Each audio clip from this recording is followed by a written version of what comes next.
Hey, this is Cherry, and I just got done seeing the sneak preview of Spider-Man, which is coming out this July 4th weekend, and I give it 2 thumbs up. I can only use one hand because I'm holding the other hand with my camera. And it was a great reboot of the Spider-Man franchise.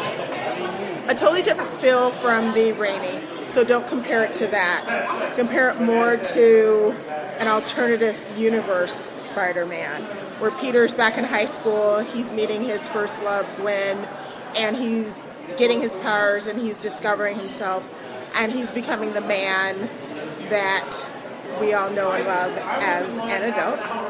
I loved the couple chemistry that Gwen and Peter Parker had, as well as Auntie and Uncle. They added a dimension to the film because they are both accomplished actors who are able to really just exude the role of parents taking in a child who they grow to love and care for and nurture from a tragic background.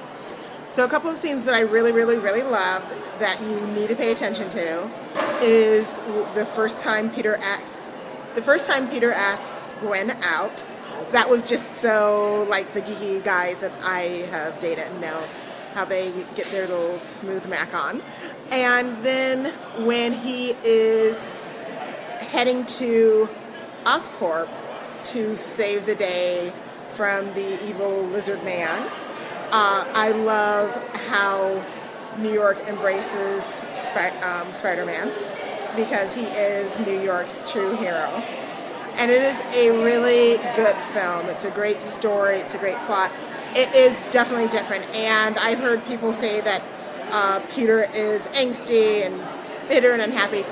No, he's just a high school student. He's a high school boy going through all the body changes that they're going through, all the hormones, falling in love, dealing with being bullied, dealing with being not cool and being a bit of an outsider, and having a smart mouth but not having the ability to back up the smart mouthness. I recommend this film. I can't say enough how much I love it. And if you go see the midnight showing, you will get this super cool poster that I got. And I hope you can see it because it's really awesome. And also, I recommend you go see it in IMAX in 3D. It's worth the splurge. Once again, it's a great film, great story. I was so happy with the way the director directed the film, as well as his being a co-writer. I mean, it's just an homage to Spider-Man, one of my beloved comic book heroes that I read growing up. So this is Cherry at the movie, and this is Cherry at the movies, and I'll be seeing you at the movies.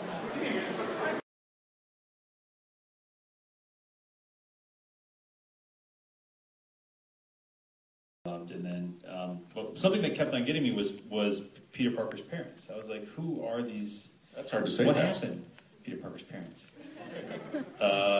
Yeah, and that was the thing. That was how I entered. That's relatively recent. I mean, that's Ultimate Spider-Man, the Brian Michael Bendis stuff. Yeah, there's different versions of that, but I don't want to go into it too much. There's more story to tell. Yes, and Norman Osborn. What's up with that? Well, I wanted to, again, I wanted to create a universe that was new and fresh and different, but it was important to, we talked a lot about backstory, and there's a lot of things that we refer to in some form or nudge or wink at that we don't get deep into, and obviously I didn't, I wanted to have a new villain, a different villain from the comics. But the universe emerges, like, to me, like, Oscorp is a central figure in time. It's a big, sorry, there's kids here. It's been a long few weeks, all right. But Oscorp is a very central character in not only this movie, but how we thought of the more complex universe as a foundation to build some sort of ongoing story. And so I wanted to at least acknowledge that there was this character, Norman Osborn. Yeah, and you don't want to stand next to a guy in a lab coat anywhere in the Marvel universe. It just doesn't. It doesn't end well, does it? True. Yeah. And then It's even worse if you know who Spider-Man is. Then you know if you've seen Behind the Mask, it's sort of a death sentence. Yeah, pretty much. And then one of the great things about spectacle films these days are all the visual effects, and now that's a relatively new. I mean, that's a new challenge for you as a filmmaker. You hadn't never done anything on.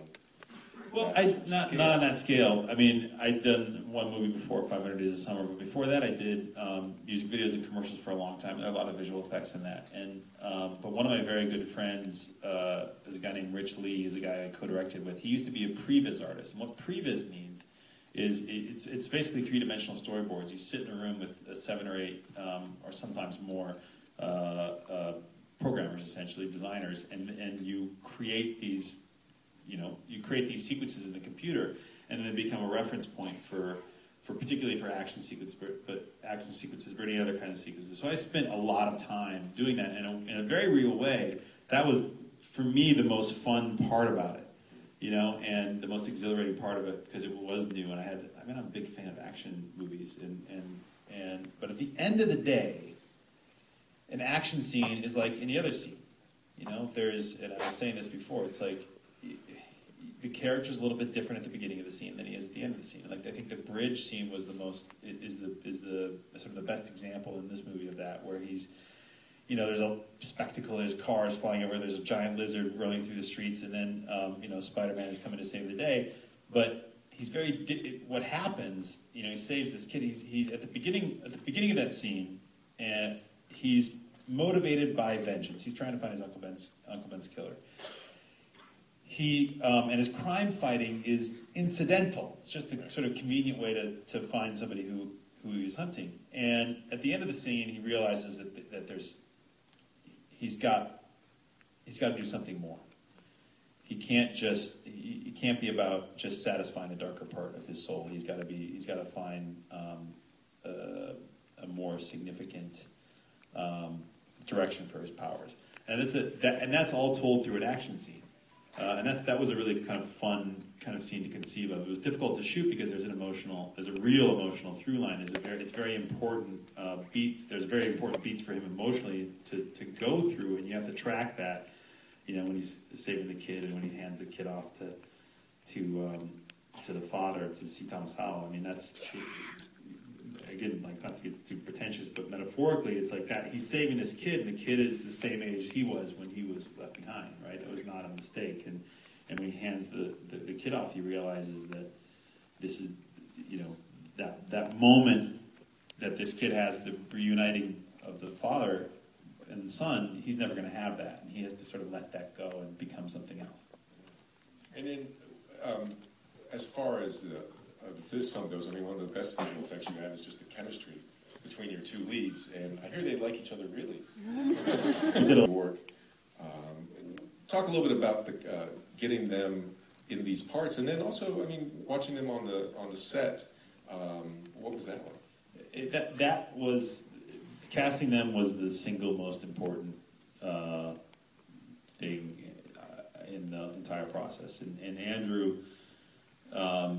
When we were testing, we searched far and wide for the right Peter Parker. It's very difficult to find somebody. I was looking for somebody who has emotional gravitas, that can do deep, that will commit to a world where there's a giant mutant lizard running around, which is hard, but can be funny and light and can handle the really intense physical demands that a role like this commands. Because I want to do a lot of the stunts practically, and like there's a scene in the subway that's a really, really difficult thing for an actor to pull off, because there's a lot of physical demands, and it might not look that way, and that's a great credit to Andrew, but it's really tricky, and because he has to do everything, he can't have a stunt guy doing that because his face is exposed.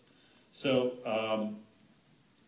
to find all those elements with somebody who can convincingly play a teenager, it's easy to conceive of. It's very difficult to find. He walked through the door, and he was pretty extraordinary. And then, in terms of Emma, a big engine of the movie is that relationship, and if that relationship doesn't work, you're dead in the water. You're dead. And I know from my last movie, like, you can't just throw actors together and hope that it'll work. You know, in 500 Days of Summer, I knew Joe and Zoe had done this movie Manic together, and it was a movie that was 10 years old at the time, but they were really, really great together. You could see they had this thing going on, and occasionally you see really, really great chemistry, like Matt Damon and Emily Blunt in The Adjustment Bureau was another, I thought, a really great example of chemistry. And so we tested Andrew with a few different actresses, and then Emma came in. She was the last person to come in, and she's dynamite. You know, it was sort of obvious because I knew she was so funny, but she brought the humor out of Andrew as well, and I think made him more competent in that because he's so good at, like, if you've seen him in Boy A or Red Riding, he's really extraordinary, dramatically intense roles. But he hadn't done as much sort of funny stuff. And in Parnassus, he was really funny. There was a sort of trickster quality to his character there. But I remember seeing very early on, like, they were just magic on screen together. They really were, and they were very comfortable. And like they come from very different schools of acting. I'm sorry if I'm rambling. He comes from this very intense, trained school of acting from the London stage, and she comes from more improvisational comedy, where she's like, it's all about being quick and being on improvising with Jonah Hill, which is, I'm sure, an intense experience. But something clicked on screen, and it worked really, really well. Yeah, and Dennis Leary says that she's like Hall of Fame material. He said it's like one of the most impressive people he's ever met. She's sort of superhuman. It's weird. Like, she's a comedy superhero. Like, it's intimidating to hang out with these people because they are like they're cut from a different cloth than you and me, because they're really pretty extraordinary. And you just sit and watch her be funny and warm and also cool and interesting, intelligent people. It's exhausting. It makes me very angry. Yeah. Bitter. It's terrible. There's a nice balance. She has said that what she likes about the character is that the character falls in love with Peter Parker, not with Spider-Man, which is the opposite of the last version of this hero franchise. Her character is also smarter, gets things done. Well, it's important to find a different dynamic. Yes. I didn't. Did you say? Gets things done. Gets things done, yes. Okay. You're absolutely right. I get it. She's efficient. She's proactive. Yeah, she's a high school kid working in a supermarket. Yep. What's wrong with that? She's getting things done. Great. She's super smart. I like the dynamic there because I've always liked in romantic comedies, the lovers as rivals, like the people who can go head to head with each other. She's not. I didn't want to make her a damsel in distress, not in this movie anyway. And I wanted her to be part of the solution. Yeah, exactly. And that was something that was really important. And Emma can play that really well. And then. Yeah, the other part about her character that I really like is she's sort of torn, she's divided. I think she's impressed with Peter from the get-go. Like, he does this kind of heroic thing, it's a little bit stupid. But she's like, he's got something in him, and that heroic impulse is something that I thought was very important to incubate from the outset. He just doesn't have the physical capabilities to back it up.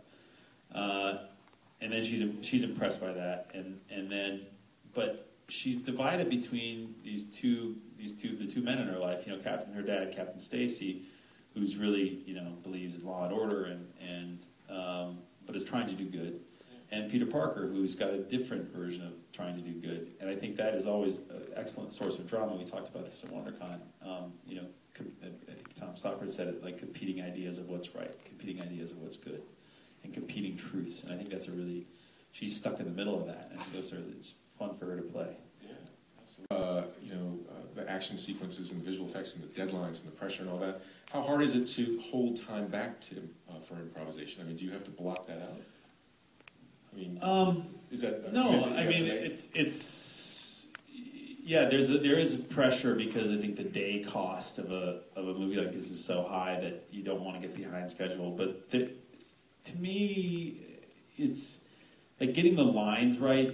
If you're doing an Aaron Sorkin script, that's a different thing because there's a cadence that makes it enjoyable, and it's so much about rhythm. This I wanted to be. It was really just about getting the emotions right and getting the feel of the scene, because I think ultimately when you go to a movie like this in particular, where there's so much wish fulfillment and like flying through the air, like it's it's a social experience. You need to love those people, and you don't connect to people by the lines that they're saying. I've told this story before. My sister-in-law is a psychologist, and one of the things they train you when you're trying to get people to talk or trying to evaluate your patient, they'll talk, but that's not where you get the cues from. It's the nonverbal communication. It's the affects. It's the body language. It's when they get nervous and when they rub their eye, or when they turn away, when they make eye contact, when they don't.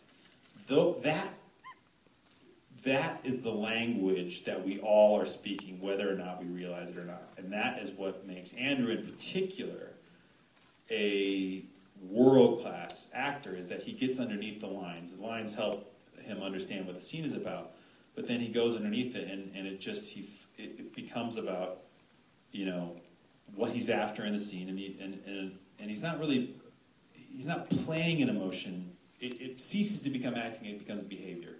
Like he gets underneath it, and he is. You're just watching a human being. You're not watching an actor nailing the lines or taking a pause at the right place. He becomes something else, and it's like James Dean, I think, and Marlon Brando. That was the beginning of that kind of acting, and he's, I think, is walking on that line. I think he's really, really extraordinary. He would hate to hear me talking about him like this, but I think it's the real truth. That's great. And then, because of the scale of it and all the stakes and everything, I can't imagine the different types of pressures that come on you. Is there a fight that you had to fight on a particular thing? I mean, where was there a point where you had to sort of stand up for one aspect? Yeah, one of the things that I think people were skeptical about was Peter Parker telling Gwen who he was. And I understand there's an objection to it because it may alleviate or reduce some dramatic tension in terms of his, what's going on. And I felt like they did that really well in the first movies. But I kept on I was like, the relationship was very important for me in the movie, and I was thinking about what it meant to be a teenager and fall in love for the first time, and how that notion of revealing yourself to somebody for the first time, like when you're falling in love for the first time, in particular, you open yourself up, and like what's so thrilling and terrifying about it is that you let people into your vulnerabilities and your secrets, and I felt it was crucial for me, that they be confidants, that they be honest with each other, because I always felt like that there was something, even though it was an effort to protect, there's something kind of rude and about not revealing that, you know what I mean, like distrustful in a way, and yeah, and so that he hasn't learned that lesson yet, you know what I mean. I think gradually he will, because it's an important lesson. But at the beginning, I thought, like, if I were a kid, I was in love with a girl, and I was a super badass. I'm like, I might use that, but it also, but it wasn't done in a cynical way. I think he did it because he felt like he needed to be honest with her, and I felt like that's part of the texture of that relationship, and that was a real controversial decision when I was working on the screenplay with my writers, and but it's something I'm glad. I think it helps you feel the intensity of their relationship and the honesty in their bond. It just felt more real to me. Well, it makes her seem more savvy as well, or it speaks to how savvy she is. Just like at the end when she stops and turns around and figures everything out. I mean, she's not Lois Lane who can't figure out the guy who took off his glasses. I don't know. They're gonna have to work on that. Yeah, exactly. I mean, she's a very clever woman, young woman.